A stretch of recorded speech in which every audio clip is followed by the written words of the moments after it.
Then what type of company is Minmetals? Tell you, you'll get your polls together. Okay. You can have like 5 minutes. Matter squeeze. Truth doesn't hurt. Here's their organizational chart. For those of you who can't read it, up here it says China Minmetals, which is the parent company, Beijing. Here's Minmetals USA, right there. Minmetals Inc. has a disturbing reputation back in China. In 1997, U.S. congressional hearing on human rights. Now this is a U.S. congressional hearing on human rights violations. Minmetals Inc. was directly linked to the fact that back in China, they were using prison camps, prison workers as a guise for production plants, complete with barbed wire and armed guards. This operation was also run and monitored by the Chinese government. In the Toronto Star on October 5th, 2004, it reads, and I quote, "Foreign acquisitions are only one aspect of China's drive to become a global, political, economic, and military superpower. Yet China remains essentially a one-party state, dominated by a tiny Communist Party elite.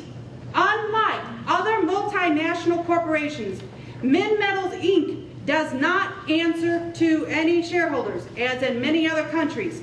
Minmetal Inc. answers only to one entity, the Communist Chinese government. This must be a concern and not just for business reasons." The National Post, October 5th, 2004, details the U.S. congressional hearings and civil court case where Minmetals was cited for human rights abuses from their use of 8 million Chinese prisoners in their plants in deplorable conditions who earn no wages and are beaten and deprived of food if their production falters. The Concerned Citizens of Crystal City Group does not want a company 80 feet from their house, nor to be employed by them that is like this.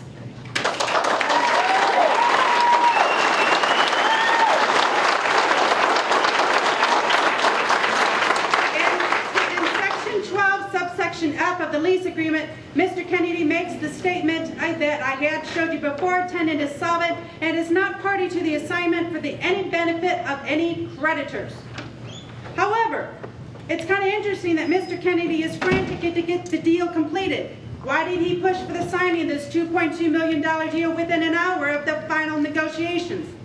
The answer is in the amount of this deed trust lien assignment to Minmetals. The grand total of $300 million. James C. Kennedy has breached this lease agreement, whereby he willfully and intentionally misrepresented himself and his financial solvency to the City Council.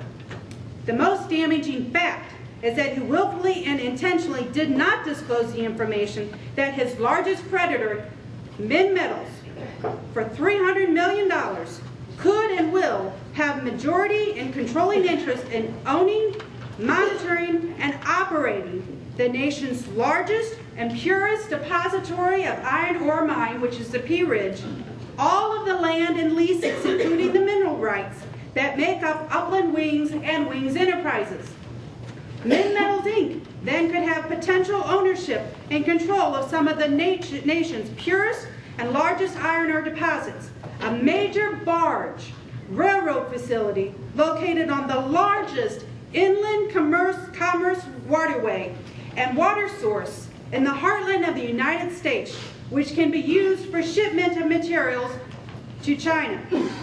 With this present collateral language, you have basically given Minmetals the largest communist the largest communist country in the world, the ability to obtain an economic, commercial, and strategic stranglehold in this country's heartland. Amongst other reasons, it is simply not a wise business decision or good for homeland security. The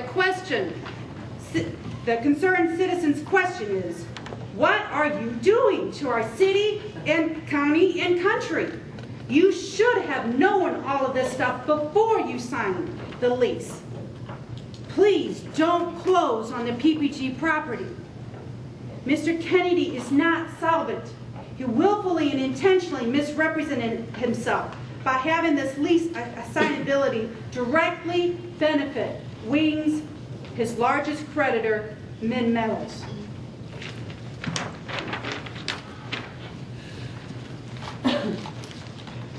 Section 15.1, eminent domain.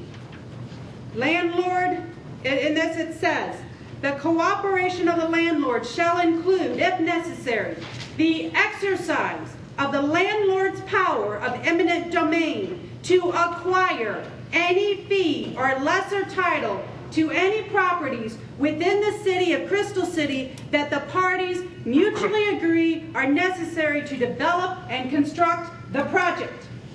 In the September 5th meeting, Mayor Schilling, you were quite vocal that you were against eminent domain. We find it contradictory that the exact wording of eminent domain appears twice in the lease agreement, which you negotiated and you signed. Yes, ma'am, I did. And Section 15.1 states, the cooperation of the landlord shall include, if necessary, to exercise the landlord's power of eminent domain. If this lease was really protecting this city, this sentence should not only be deleted, but also affirm that eminent domain would never be used in relationship to this project. Now, let's talk about ordinances. The ordinances of the 242 acres of land included in the PPG sale, we find it interesting that none of the 228 acres that are actually covered by Crystal City's land zoning ordinances will even allow smelters.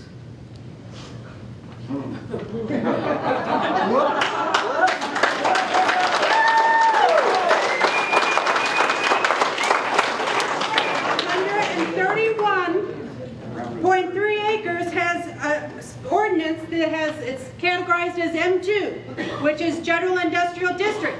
And it says the permissive uses are any use except for the following.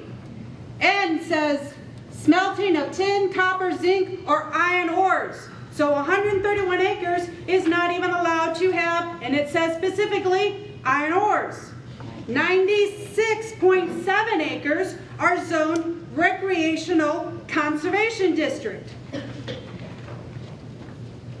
So leasing land to a developer that knowingly violates the existing city land ordinances is wrong and may be illegal.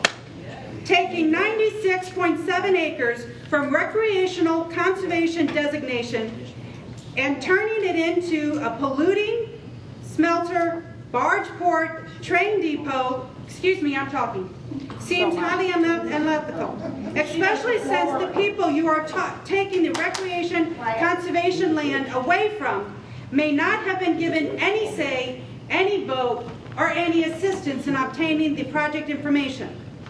Everyone who bought homes in Ward 1, 2, and 3 counted on those city ordinances to protect the value and environment of their homes. The ordinances still today, right now, this very second, October 8, 2007, state that no industrial smelter or no industrial users are allowed. If you change the ordinances, you choose this one developer over all of the citizens who have their life savings in their home. And the concerned citizens wanted to know, why are you doing this to us? If the concerned citizens for Crystal City didn't even hear that the project existed until Tom Kerr said it, we started doing our own investigations on our own time. We pay the $26.08 an hour for our tax-paid city employees to copy the documents in order to obtain these public records. We would not even know that there was a smelter agreement occurring because of the secrecy.